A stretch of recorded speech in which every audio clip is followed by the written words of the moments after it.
One thing I guys want to mention before we get into Q&A, guys, is okay on the pattern utilization, pattern creation, right? Along that same thought with what Jordan was talking about with mastery, the dabblers, the know-it-allers, the people who are committed to mastery.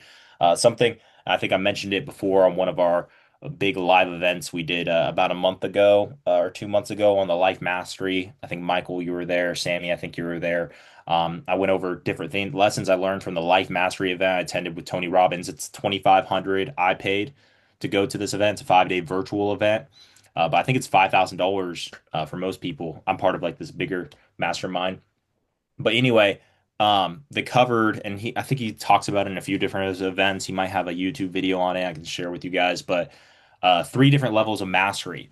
You have intellectual mastery, right, which is what we were talking about with reading books, right? You read, this is a great book, King, Warrior, Magician, Lover, talks about four different archetypes. You have your king, you have your warrior, you have your magician, you have your lover. I'm not going to go into that specifically right now, but you read this book or you learn about macros, you learn about working out, you learn about sales, you learn about real estate, whatever. You get that in your head, right? Which is great. That's intellectual knowledge, intellectual mastery. You can read all these books, right? I have hundreds of books, right?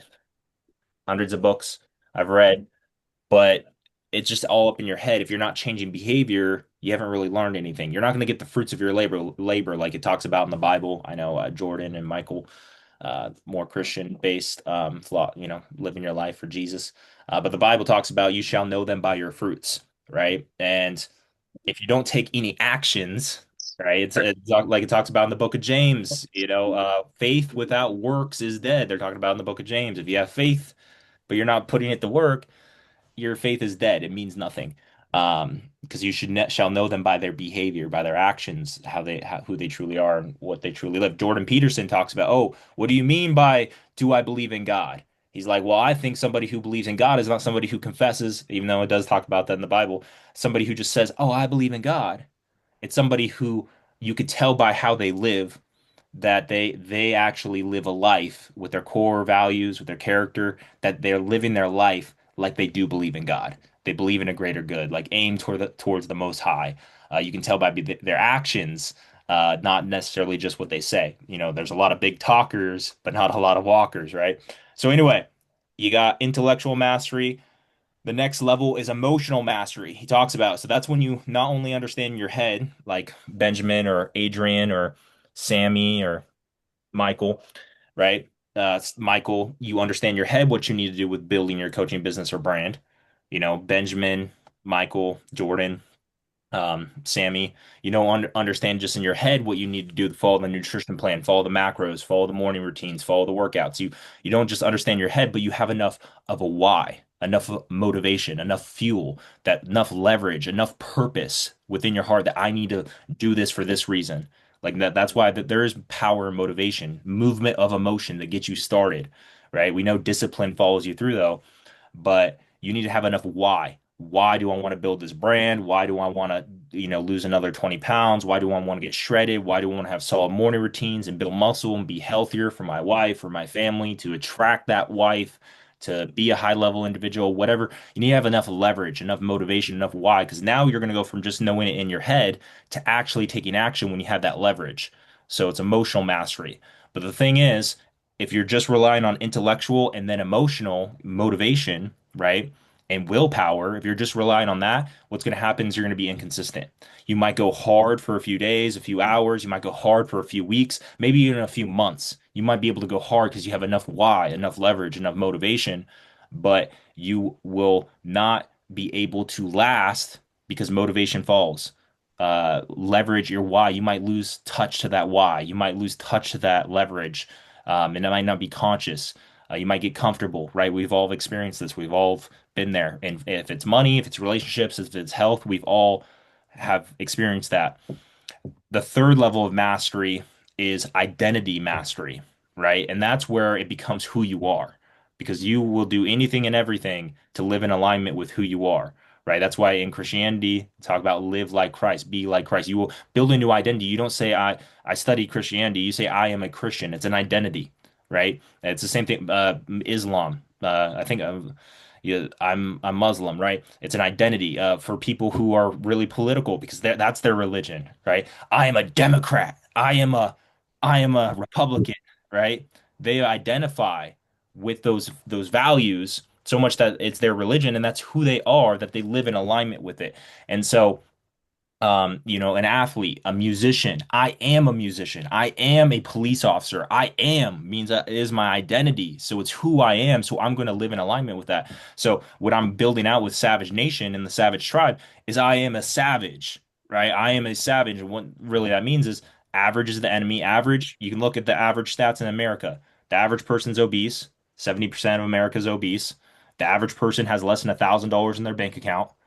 The average person is either single and celibate, jacking off in their room, let's be honest, or they're in a marriage. The average American gets divorced, right? So Jordan and I was Michael married, right? That's the average. You don't want average. You want to be savage, which is far few of people who have successful marriages. Not only successful marriages are staying in it, but happy, right? Not just tolerating each other, but actually enjoying each other and growing in depth and intimacy and so forth, right? So average is the enemy in all these areas: health, wealth, love, happiness. Average is the enemy.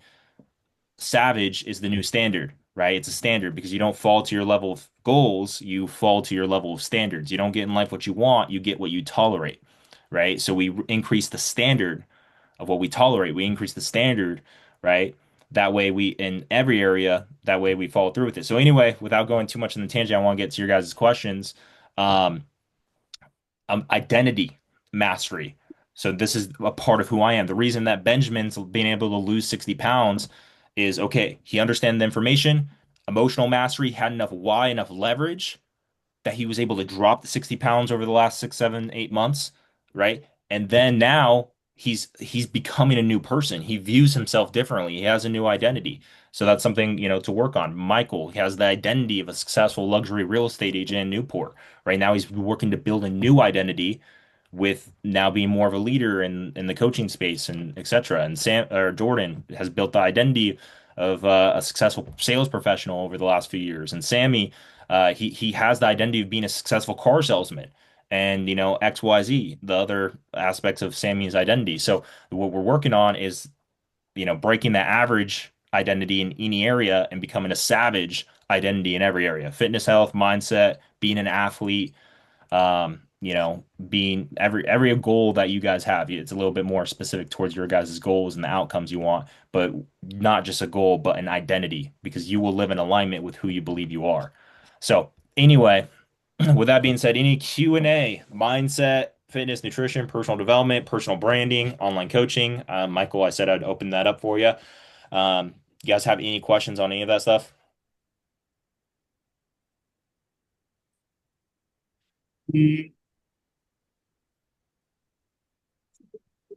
I mean, I Not don't have a really. question. I have a comment.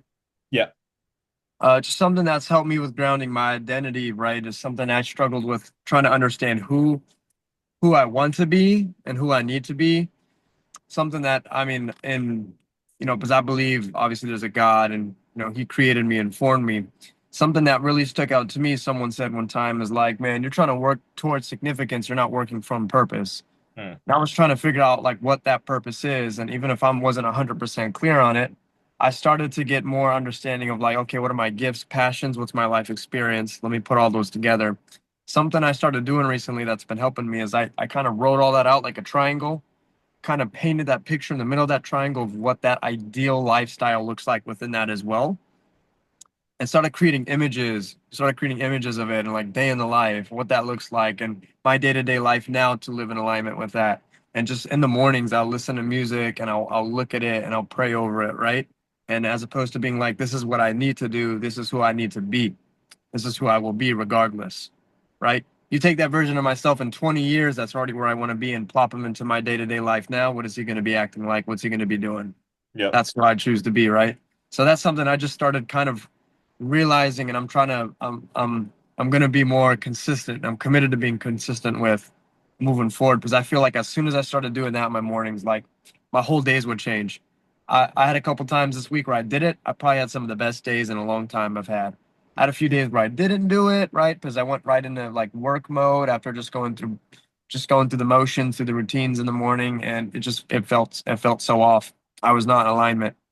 So I don't know if you have a comment on that, coach, but like just I found grounding, finding ways to just anchor and ground myself at the beginning of my day. Mhm. And as much I used to tell myself all the time, I'm not a morning person. I don't want to go to the gym in the morning. But you know what?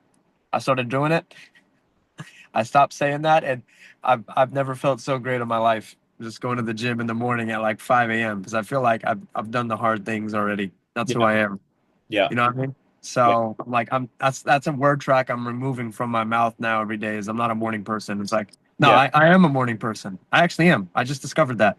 I'm a huge morning person. Well, I didn't realize how much of that I was, and it's starting to reshape my identity. Uh, Feels amazing. So just want to throw that in there.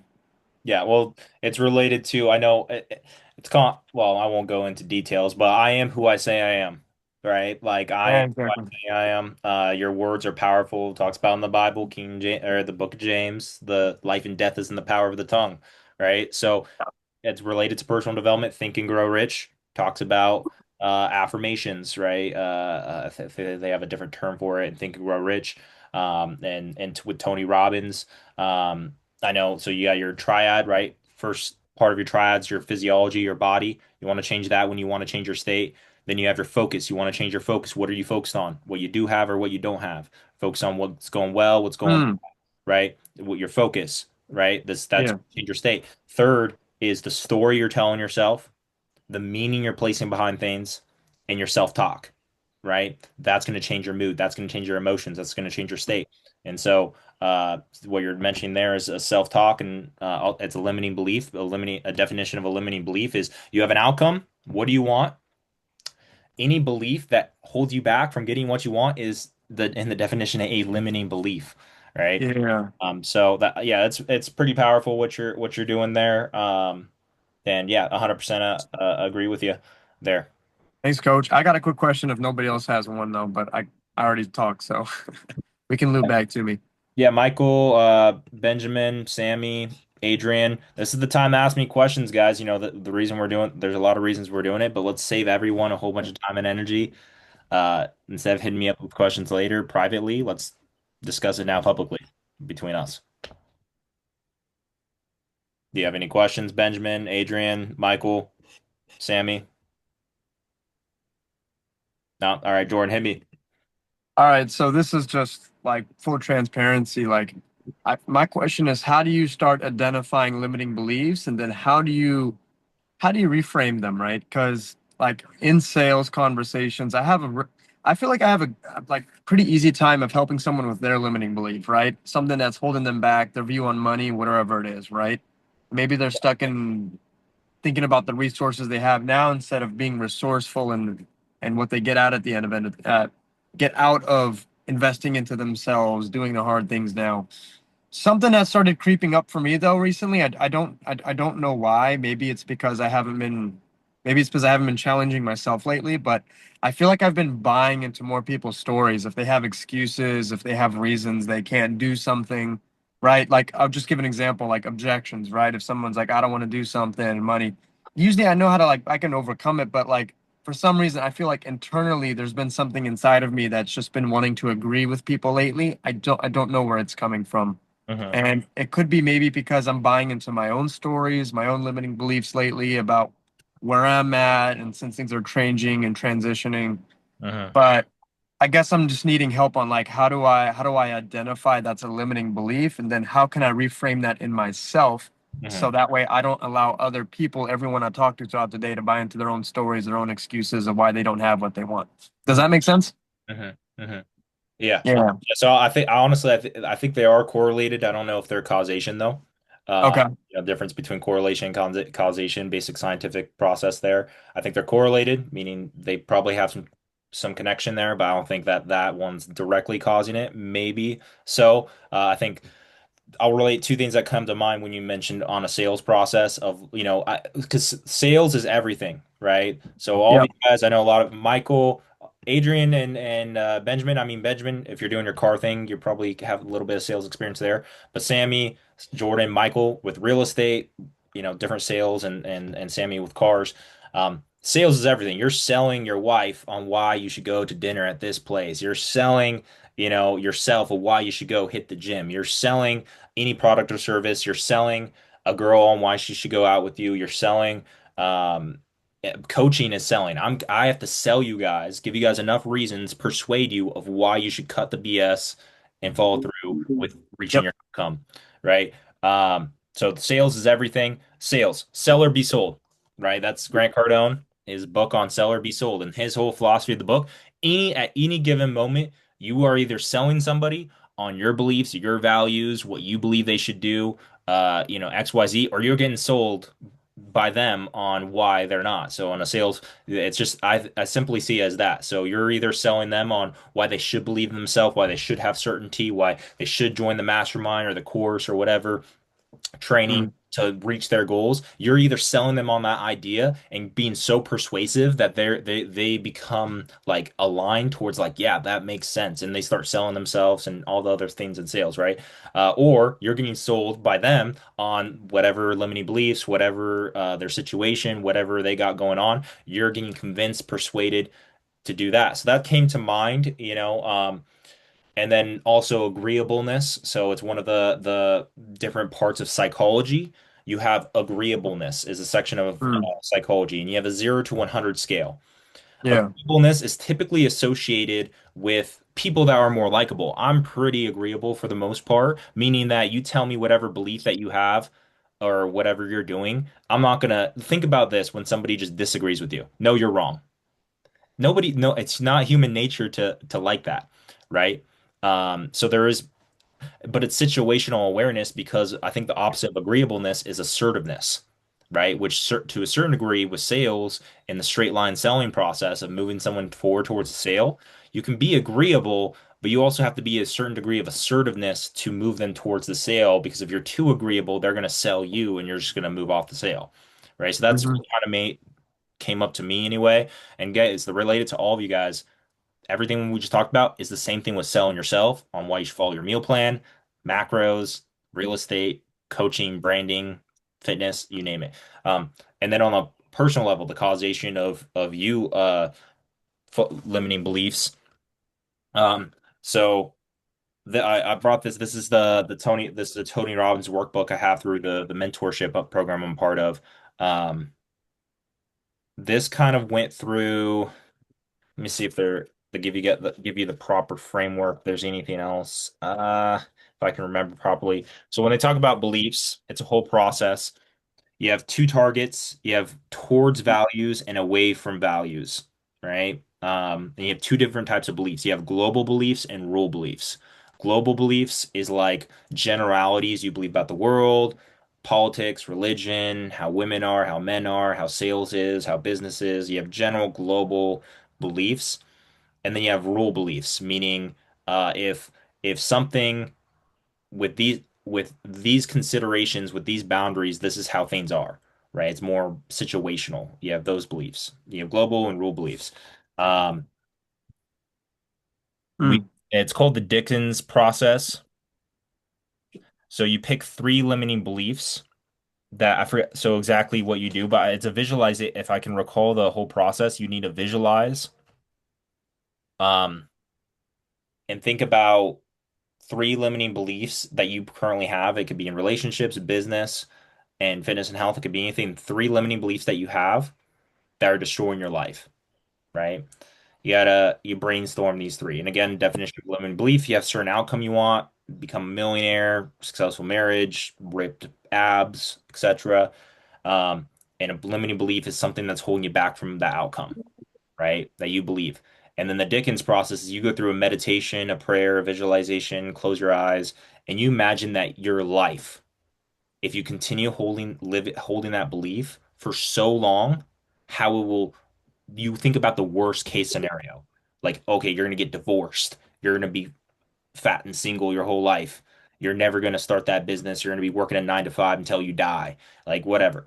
Like you think the worst case scenario, even if it's not likely, you think of it's called leverage. Get that leverage, like what that limiting belief is as Satan, as a demon, as hell, like is going to destroy your life. You get that leverage of, man, this is cancer. This belief is cancer to my outcome.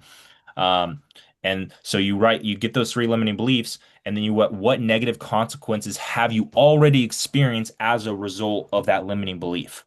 So you have that limiting belief that, man, I can never get abs. Or I can never have a girlfriend or get married. I can never start a business. Whatever, I can never start my own coaching business. I can never, you want to write down all the, you want leverage. You want to write all the three limiting beliefs that the consequences you missed out on all this money, all this opportunity. You missed out on all these things. You get that leverage. Okay. And you do that for all three beliefs. You know, you want to take maybe 5, 10 minutes to write down all the consequences, as what negative consequences you've already experienced as a result from holding that negative belief. So, and then you write down those three negative old beliefs, and you basically, it's called inversion. If you've heard about it, it's a huge thing Charlie Munger talks about.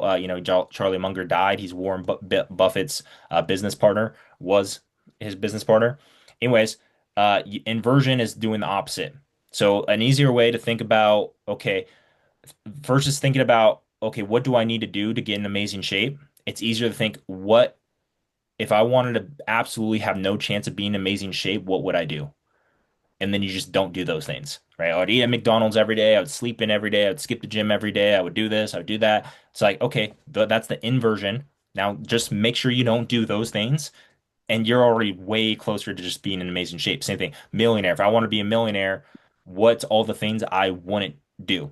Oh, get into massive debt, for consumer debt, car, buying a house, I don't know, like whatever, consumer debt. I do X, Y, Z, da, da, da, da. I would never work. I wouldn't start my own business. I wouldn't get into real estate investing. It's like, okay, just don't do that stuff. Do the opposite, inversion. So you do the same thing with, you have your old limiting belief. You have those three limiting beliefs. It could be in any area that have been holding you back. Now think about the inversion of that. What's the new belief? What's the opposite belief? Just how you did, Jordan, with the morning routine. I'm not a morning person. What's the inversion of that? I am a morning person, right? It's simple, opposite, right? So you do the inversion of that. So that's a three-step, that's a process. I don't know if you guys have any questions of that on the Dickens process, but you, again, the recap, you visualize, take whatever time you need to, but what are three limiting beliefs that are holding you back from everything that you want in life in any area? And then you need to visualize that, and you want to think about the worst case scenario if you continue to hold that belief, what it's going to cost you. And then you need to journal, what has it already costed you in your life? You don't need to even think about the future. You could think about what's already costed you the last year, the last 5 years, the last month, right? What has it already costed you? Get that leverage, that emotional mastery, that why, right? And then once went through, I don't know, 15 minutes, whatever, create those new beliefs. What is the inversion of that? What's the opposite of those limiting beliefs? And now you need to anytime you think about those limiting beliefs and you identify those limiting beliefs, you want to think about that Dickens process of what it's already costed you and what it's going to cost you in the future if you continue believing that. And then you just want to reinforce the new belief that you already set, which is the inversion of that. It's like, oh, I just caught myself. No, I am a morning person. I am a morning person. I am a millionaire. I am a successful real estate coach. I am a successful car salesman. I am a successful salesman. I am a lean, ripped person. XYZ. So is that helpful? That's a whole process to help you with that. That's huge. Yeah, that's very similar to like the NEPQ structure I learned, which is called like consequence questions, right? Which is like there's two stages in the process that's called solution awareness and consequence, which is like, hey, like, who do you need to be? But more specifically, like you having what you need and who you are, like what's the new reality look like? What's the day to day look like? How does that feel?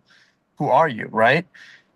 And you paint that picture compared to what are the consequences if you're never that, you're still where you're at now, things continue, and everything you've already lost up to this point continues for another 5, 10 years, right?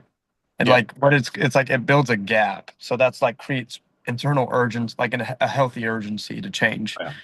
right? So I like it. That makes total sense. I guess that's a great way to like process it though internally or like personally on your day to day.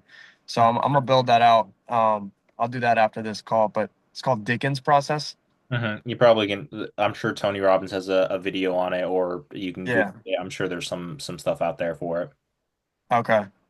That's who I Sweet. learned it from, is Tony. Um, Yeah, it's huge. It's huge, and the you're a sales professional, and some of other guys are, and we've already talked about the importance of sales. That's why a lot of people that want to make money and have more financial freedom get into some sort of sales, and all businesses require sales. Um, you need to sell yourself. Yep. Sell yourself on your dreams. Sell yourself on why you should be confident. Sell yourself on why you want to get ripped. You need it. It's called the reason bias. We have all these cognitive biases inside our head of that make us believe what we believe and do what we do, right? All these biases. One of them is called a reason bias, right? Which is basically, hey, you need to give yourself, if you're Michael, example, I don't mean to call anybody out, but if you're giving yourself 100 reasons why you shouldn't do something, like let's say start your coaching business or reach out to people or create content, you just persuaded yourself and sold yourself on why you shouldn't do it, right? And so you need to do the opposite with any outcome that you want. Give yourself a million reasons or 100 reasons or 10 reasons why, Benjamin, you need to follow those new macros to get ripped and shredded under 10% body fat. Adrian, give yourself 10 reasons on why you should follow that meal plan and hit the gym every single day. Give yourself 10 reasons, 100 reasons. Persuade yourself, sell yourself on that. Michael, instead of thinking about all the reasons why you shouldn't start or do something, give yourself all the reasons you should, right? Just how Tony Robbins teaches, where focus goes, energy flows. First, you change your body, then you change your focus, right? Sammy, with if it's moving to Texas, if it's getting back into car sales, instead of thinking about all of the reasons why you shouldn't do something, give yourself all the reasons why you should do it, right? Now you do have to go through a process of making when you're making major life decisions like switching your career or moving to new cities or getting into a relationship or getting out of a relationship. Yeah, you want to think through things more, pros and cons. There's trade-offs with everything, right? So it's not as simple as just like doing that, but also you get very clear on what you want, right? This is something else. This is going to be extremely valuable for you guys. So maybe you'll listen to this recording. I highly recommend this thing will change your life. Michael, Benjamin, Adrian, Jordan. It's called the RPM process. RPM. And you can do it in any area of life: health, fitness, dating, relationships, family, romance, business, finance, etc. R stands for result. What's the result that you want? And the clear question there is, what do I actually want? What's the outcome I want?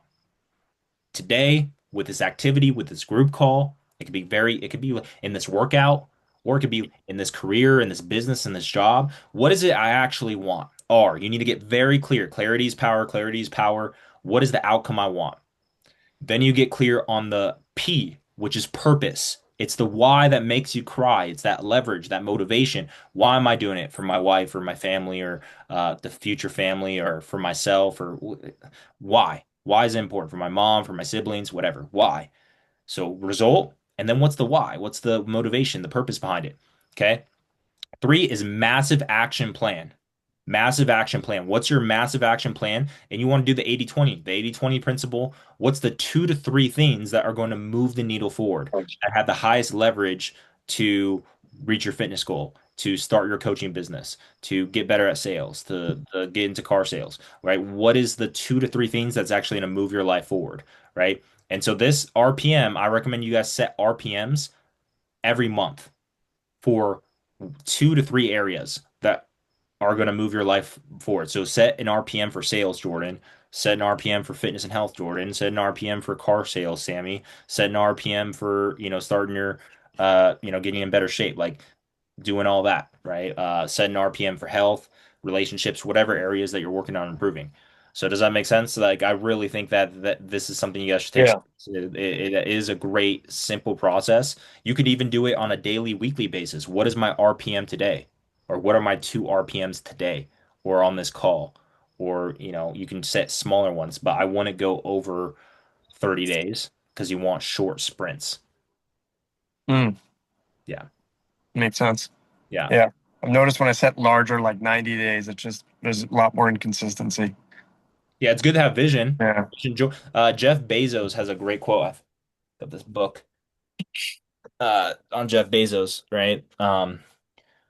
Here's a quote. Jeff Bezos, I mean, he's whatever you could disagree with it, whatever about Jeff Bezos, but man, he built I love Amazon, man. I just get something delivered to my door in a day or two. Like, man, this it's prime time, literally.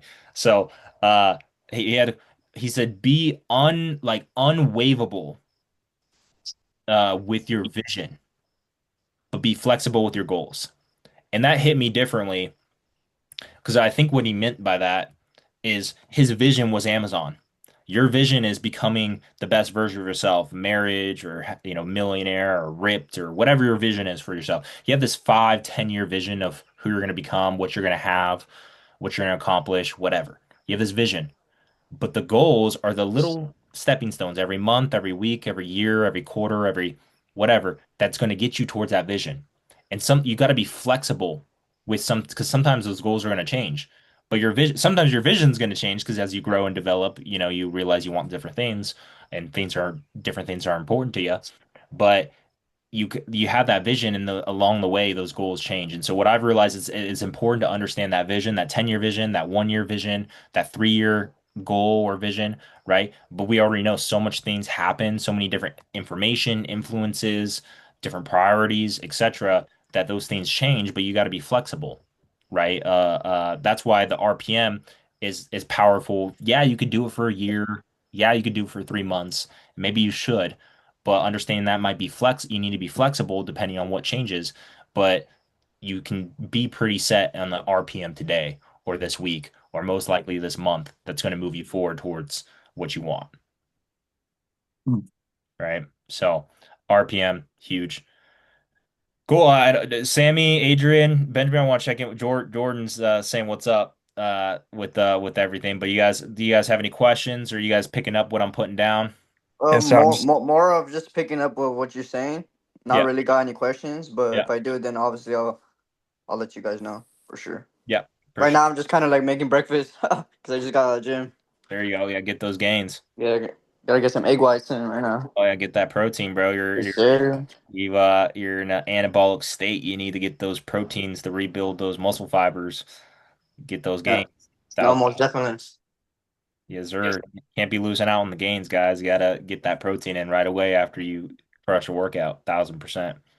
So, what's like the period of time like you gotta eat like after a Uh, workout? Do you know? Sooner the better. I mean, Sooner the better, huh? an hour or less, An preferably. hour less. Oh, okay. Yeah, for all that. But yeah, the kind of funny. Jordan just hopped out and Michael just hopped in. It's funny. But yeah, an hour or less is typically the best for retaining and building new muscle fibers to get new protein in. But it's kind of like a pro tip. Like it's only going to get you maybe 10 to 20% better results, Yeah. not like a all be all or whatever. So especially if if it's just like 1 or 2 times or once or twice a week, or like you're just, you have to wait a few hours to have your first meal after your workout, it's not going to make that much of a difference. It's kind of like if you really want to squeeze and optimize the last like 10 to 20% of results, then yeah, try to get your protein in an As hour. soon as possible. Yeah, mainly protein. Carbs, you replenish your glycogen with carbs after a workout, which is cool. But as far as building and repairing and maintaining muscle mass, it's mainly protein after your workout. That's essential. So just doing a protein shake after your workout is suffice. Obviously, if you can do a meal, that's cool. But also the reason protein powder is important is it's quick absorption, right, into your muscles. So versus like Michael or Sammy, you guys eat a steak after your workout. That's slow absorption, right, absorption. It takes hours for your body to digest that steak to get to those muscles. So like it's kind of counterintuitive for you to eat a big juicy steak after your workout if that's the purpose. That's why protein powder it has an advantage there because it's fast absorption to get directly to your muscles. So that getting a protein shake an hour or less after your workout is prime. And then if you decide to have some egg whites or a steak or more protein sources that take longer to digest, that's like icing on the cake. But yeah. So anyway, if that makes sense. Michael, Adrian, Sammy, do you guys have any questions or feedback or anything? Want to make sure get to all you guys before we end the call. Yeah, I actually don't have any questions, but I was taking in more what you were saying about identity and what Jordan was saying about him not being a morning person, but he shifted his mindset and said, "No, I am a morning person," and that helped him get to the gym in the morning. That's something that I want to do myself as well to get to the gym in the morning. Because if I knock it out early in the morning, it's going to be better. I'm not going to end up, missing it. Because when I do it later in the day, I have these voices in my head, I guess, that tell me like, oh, it's gonna be a daunting workout, or no, it's gonna be hard. So I want to get into the habit of being a morning person and just get it done first thing in the day. Yeah, like for me, preferably, I like mornings just because I like it to get it out of the way. You know what I mean? I don't like to really do it later, like after work, especially after work. You know, no one wants to do after work. Yeah, So yeah, definitely in the mornings. For me, I prefer in the mornings. I'm not even a morning person either, but I just tell myself I gotta do it. You know, regardless, just to get it out of the way. But once you do it, you feel a lot better, for sure. 1000%. Love it, Sammy. Adrian or Michael, any questions or takeaways or anything you want to share?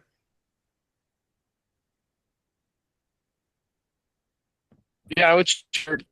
I like it too. I mean, I like workouts in the evening, but I think mornings are probably a little bit more productive if I could get up earlier, have a morning routine, and have a workout. Then maybe like the second workout in the evening is more like a bonus or optional. What are your Yeah. thoughts on doing two workouts a day? Do you think that's kind of overkill, or do you think that's beneficial for muscle growth?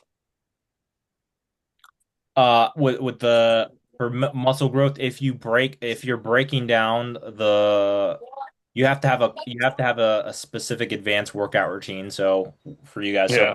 if you're doing a push pull legs, it could be Hmm. beneficial. So let's say you just go to the workout in the morning and you just do chest and maybe shoulder, Yeah. Hmm. and then you hit the later workout and you just do triceps. That potentially could lead to an extra 10% of gains because now you're resting your whole, you know, body, Gotcha. your triceps. Now you're able to go Hmm. extra heavy and extra hard on triceps that night versus if you just finished Hmm. off on your push workout with triceps, Hmm. they're going to be already kind of worn out and so on. If you're doing pull, maybe you work your back out in the morning, then you hit a quick 20-minute bicep workout at night, you're going to be able to lift more. Your biceps are going to be more recovered and rested. So as long as you're getting protein after all of those, you could break up your workouts around that. I don't think it's very Gotcha. time efficient, Yeah, it's probably but hard to do. yeah, I mean that's what, if you're looking to squeeze out maybe an extra 5 or 10% of gains, you could Hmm. do it that way. But on the Gotcha. contrary, if you're training, you're training legs and you're just training legs Hmm. again, I would do Yeah, legs in the morning, then that's overkill. train abs and calves at night, right? Got you. I Okay. personally, what I do is I do more like very light movement in the morning to get me just Hmm. blood flowing. I do my workout more in the afternoon. And Hmm. then if I'm doing a late night evening workout, it's typically just like a long walk, right? Or Got you. I know you're into running, so you could do more like a Yeah. workout in the morning and then do your running Hmm. and whatever you do at night. You can Cardio do it or that some way. sort. Yeah, Mhm. Got you. Cool. cool. Thanks, man. Appreciate it. 100%. Cool. Anybody else? All right. Thanks, man. Sorry. Last, if you guys Thank could, you. do you think Sundays would work for you guys? Just up and coming. Is it potentially we'd be able to find a time on Sunday that works for Yes, everyone? Sunday works for me. Okay, Adrian, do you think you can make? I know you work Sundays, I think, but do you think you can make a time on Sundays? Uh, in the morning, yeah. Okay. Sammy, yeah, Sunday is fine. cool. Michael, do you think Sunday mornings or something you be able to do? Potentially, yeah. I would have to. Yeah, cool, cool. Adrian, what time? Like what time? Like 10 a.m. A lot of Yeah. some people go to church.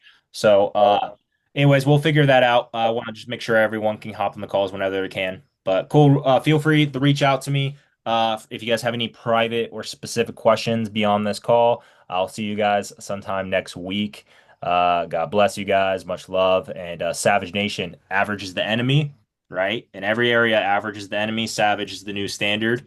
All right, build that new identity and let's step into it. All right, guys. Yes, sir. Savage Nation. Appreciate it, Devin. Yeah, Sounds Have a good. Savage. good one. Appreciate All Thank right, you. you, man. Michael. All right, you guys have a good day. Sammy. Take Yeah. care. All God right, you bless you too. guys. Take care, Sammy, All Adrian, right, bye bye. Michael. Peace.